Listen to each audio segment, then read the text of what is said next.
Anything you want in life that is financially related requires money. And how do you get that money? Through your job, through your career. So I'm always reminding people that you fighting for what you want during your career and knowing your worth and going after everything you deserve is directly correlated with how easy and how fast you're going to be able to achieve those financial goals you set for yourself. Hi everyone, welcome back. My name is Brittany Hayles and I'm the career coach that gives you the confidence to go after what you want. So today I'm going to be walking you through the 6 career and life habits that help me achieve the financial goal of being a homeowner, so that hopefully you can implement these habits into your life and reach your own financial goals. Before we even get started here, if you are on the journey of growing your career, making more money, anything to do with just bettering yourself, this is the channel for you. So go ahead and hit that subscribe button because that's what we do over here. Let's get started. So the first habit is to ask for a raise or a promotion. I've always made it a point that when I join a new team, I immediately let my manager know, like, listen, I'm trying to get promoted. I'm trying to get a raise. I'm trying to be paid accordingly to my talents, which requires y'all paying me more money. And I'm not here for the thing of like, oh, you have to wait for a year. You got to do this and you got to do that. For me personally, once I can really jot down on a piece of paper and give them the receipts as to why and how I'm exceeding expectations, that's the time. And I don't care if that's 3 days into the job or 3 months in. I remember during my first meeting, I let my manager know what my goals were. And in that second meeting, I made it very clear to her, hey, I'm trying to get promoted. And I was promoted on that team in under a year. So it can be done and it's possible. And that promotion alone led to a huge salary bump for me, which greatly contributed to my home buying process. So the moral to that story is do not wait for a raise. Do not wait for a promotion. Do not wait for someone to ask you your career goals. And if you want to be paid more money, like literally bring that to their attention. And like I said, as long as you have the receipts and the confidence and everything to show that you are exceeding expectations, which is why you should be making more money, do it. And the reason why I emphasize this is because we have to get into the mindset of when you ask for what you want financially during your career, that is a difference between you making paycheck to paycheck and being able to afford putting a deposit on a home, buying a car, being able to save more, being able to invest more. Like taking ownership of your career in that way financially greatly impacts the type of lifestyle that you can live and being able to hit those financial goals faster. And the same thing goes if you are a full-time creator, a full-time influencer, or a full-time entrepreneur. You're not in a traditional setting where you have a manager who's responsible for increasing your pay. But you are working with brand deals and you're working with clients and whatever it may be. And like I said before, as long as you can prove that you're exceeding expectations and you deliver quality content and you make great videos, you need to be asking those brands for more money. Raise your rates. There was one specific brand deal that I landed where I realized I did not ask for enough. And that specific situation alone led me to raising my rates because I realized, I'm gonna be real candid with y'all, I lost out on almost $7,000, okay? Almost $7,000 by simply not understanding that it was totally okay for me to ask more. Do you know that $7,000 alone can be a down payment on a home? Like, come on. Especially when you land a large brand deal or you land a large client and you've been successful with them and they have nothing but great things to say about you. For the next person, you need to raise your rates. Hello! You need to ask for more money. You need to ask your manager for more money. And if you are doing your own thing and really self-employed, you need to ask your clients, your brands, whoever you work with for more money. As long as you can justify it, do it. And I have a video on my channel about how to ask for a promotion, detail by detail, what you should be doing and what you should be saying. Because like I said, that alone can be the difference between you living paycheck to paycheck and having financial stability to go after your financial goals. Habit number 2 is to pursue well-paying jobs and well-paying industries. From the moment I started college, I immediately realized that there is a direct correlation between the salary that I have and my quality of life, specifically from a financial perspective, because we all know that money does not buy happiness. And so as a result of that, I literally was like, what's the company that has the highest salaries? Google! And I set my sights on Google. I was like, I'm finna get there. And I had that full confidence because I was like, listen, I'm extremely talented and I deserve to be paid according to my talents, period. In all reality, there are some companies and there are some jobs and there are some industries that historically are not well paying, and they will never be able to pay you well. So no matter how many promotions you get, how many raises you get, how well you're doing at the company, it doesn't matter. There is a ceiling at which they can pay you. So there are going to be some times where you do have to pursue a new career. You do have to pursue a new job. You do have to pursue a new company. You do have to pursue a new industry, because the one that you're currently in, I'm sorry, it can't afford you. You're really talented and they cannot afford you. They're letting you know that they cannot afford to pay you more than minimum wage. They're letting you know that, like, you've set these financial goals for yourself of being able to save more, being able to invest more, but they can't afford to give you the money to do that. Okay, that's cool, but we're not gonna stay there forever. It's time to move on. Because like I said, when I was in college, I immediately knew if I come out of this place and I'm not making a great salary, I will not be able to afford the things that I want in life. And the reality of it is that, like I said, you can ask for everything in the world from a company and they give it to you, but some companies just do not have the financial stability or don't make enough money to be able to give you what you want. So you gotta go. And so what I recommend doing is really doing some research on your job title and which industries, companies pay really well for your specific job title. I have a video right here on how to find a higher paying job where I talked all about this. So definitely check this out, because you should have financial goals for yourself, and I'm pretty sure you do. We all do, whether we've written them down or not. We all have things that we want. And the reality is, if you don't have a high-paying job or a job that's paying you better, you just can't achieve them. So go ahead and check that video out so you can learn more on how to do that. Habit number 3 is to set financial goals for your future. When I turned 23, my mom was like, Brittany, I want you to buy a house next year. I was like, okay, girl, bad, no problem. And of course my mom was instrumental in setting that goal for me, but it was a goal that I had already set for myself. But the reality is that I was having a lot of fun going to Coachella, going to Thailand, going on this trip, eating at this restaurant, da da da da da da da. I was all over the place. So even though it was a goal that I set for myself, I'm gonna be real, I was enjoying my early 20s and living life and enjoyment.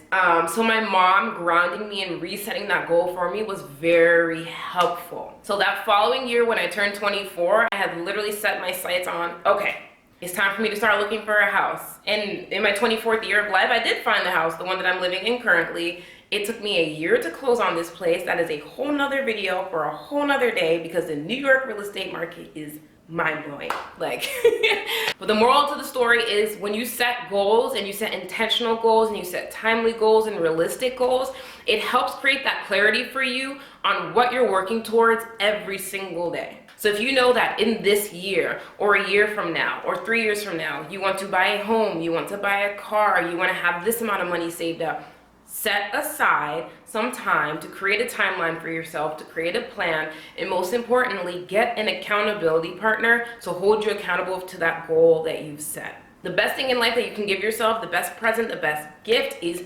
clarity. The more of it you have, the less likely you are to just drive off the track and start buying a bunch of tickets to Coachella and different vacations. That was me. Set those goals for yourself and really hold yourself accountable by having that accountability partner, and then just also creating a plan, because a goal without a plan is like, what is that? So just be really clear about what are those financial goals that you have for yourself by the end of this year or by the end of next year, and get to it.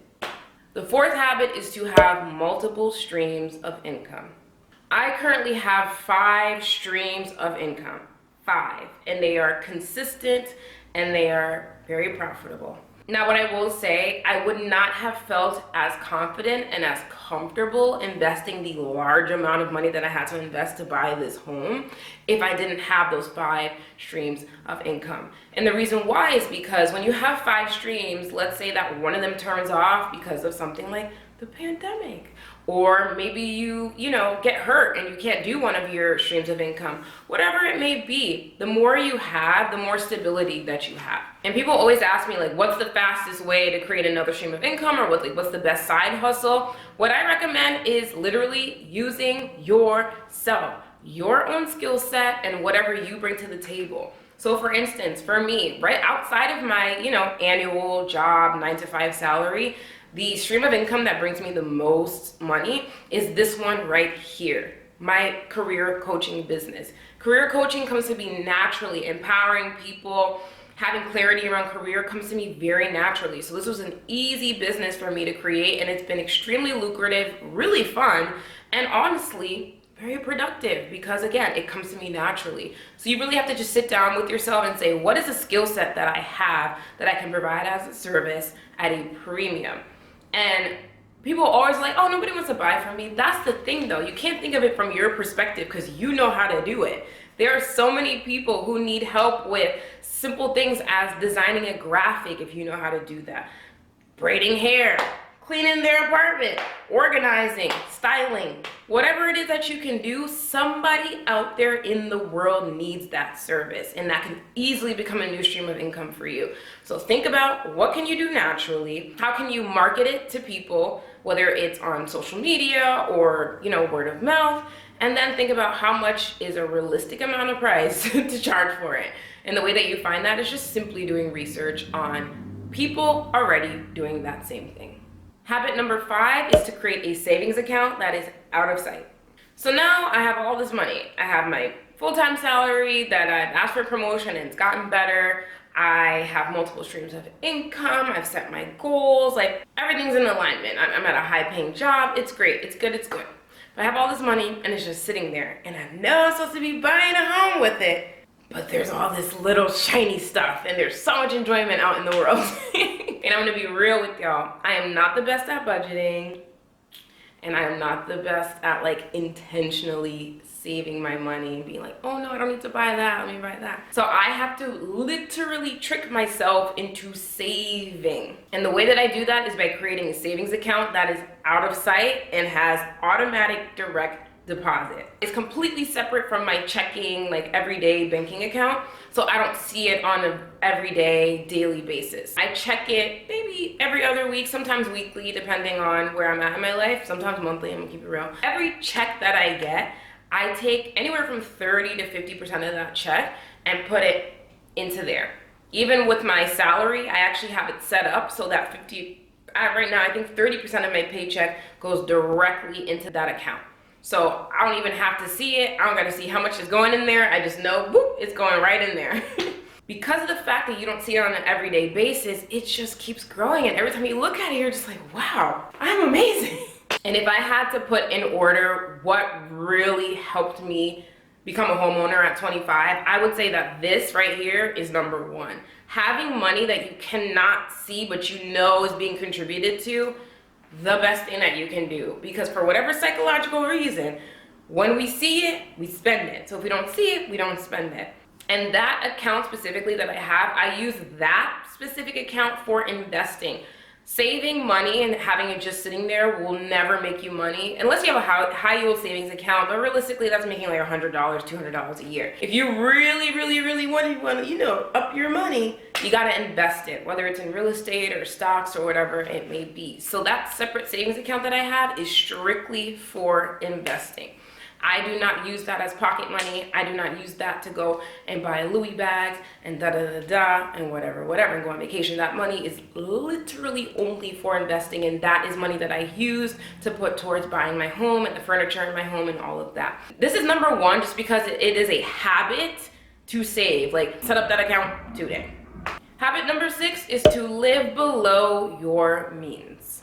My mom literally always tells me the story of when she first moved to this country, if she had $10, she would act like she only had 3. She would only spend 3 of those $10 because she knew that she had to save for a rainy day, especially because she was taking care of me by herself, essentially. And so the idea of living below my means is just a philosophy that I've always lived by because I had a mother who literally did just that. I've never seen her spend exorbitant amounts of money on anything. Like, everything she buys is within reason and makes total sense. And any splurge that she makes sense because she has the ability and the disposable income to do so. Like I said, these habits are very important because you can ask for that raise, you can ask for that promotion, you can get the multiple streams of income, but if you blow all that money, you have no money to invest because there's nothing left over. For example, every single financial expert says that you really shouldn't be spending more than 30% of your income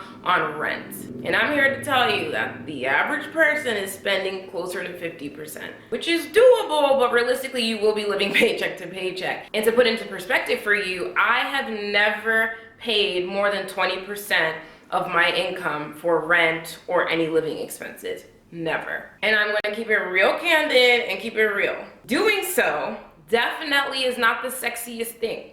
You will not be living in the most glamorous apartment that's brand new with all the fixes and all the amenities, but it will feel comfortable. It will be safe. You can spruce it up the way that you want to. Because for me, it's always been about a long haul. I'm living well below my means right now and living at that 20% cap for my rent and living expenses because let me tell you something. At 33, I'm gonna be living in my dream home. The beach is gonna be my backyard and Beyonce is gonna be my neighbor. I'm saying it right now, okay? And I've recognized at a very young age, like I have to make that sacrifice now so that a couple years down the line, I can get literally whatever I want financially. So if you really wanna be a homeowner by a certain age, or you want to have a car by a certain age, or you want to be able to stop living paycheck to paycheck, the reality is you have to live below your means. And it's doable. People do it every day. Look upon me. I'm a shining example of it. It's not impossible. So if you don't remember anything that I said in this video at all, the main thing I want you to walk away with, especially after this tip, is to remember that if you live below your means, you can save way more money, which allows you to invest and buy that home that you want, buy the car that you want, reach those financial goals that you have for yourself, because living above your means is not given that. So at the end of every video, I have a journal prompt because I'm big on journaling. I love it. And today's journal prompt is about none other than financial goals. So the question I have for you is, what financial goal do you have for yourself this year? And what can you do in your career to help you achieve that goal? And who can you ask to hold you accountable to that goal? So here's my answer. I personally would like to buy another property by the end of this year. I will more than likely move into it. I don't know, move into it or a rental, I'm not sure yet. And the way I'm gonna do that is to raise my rates for brands and possibly raise my rates in my services or provide more services at a higher rate. Haven't quite figured that out yet. The person I'm gonna have to ask to hold me accountable is my partner. He's really good at doing that. Like, he's always checking in on me and making sure that I'm working towards what I need to work towards. Shout out to you, babe, love you. And probably my mom too, because she's really great at holding me accountable as well.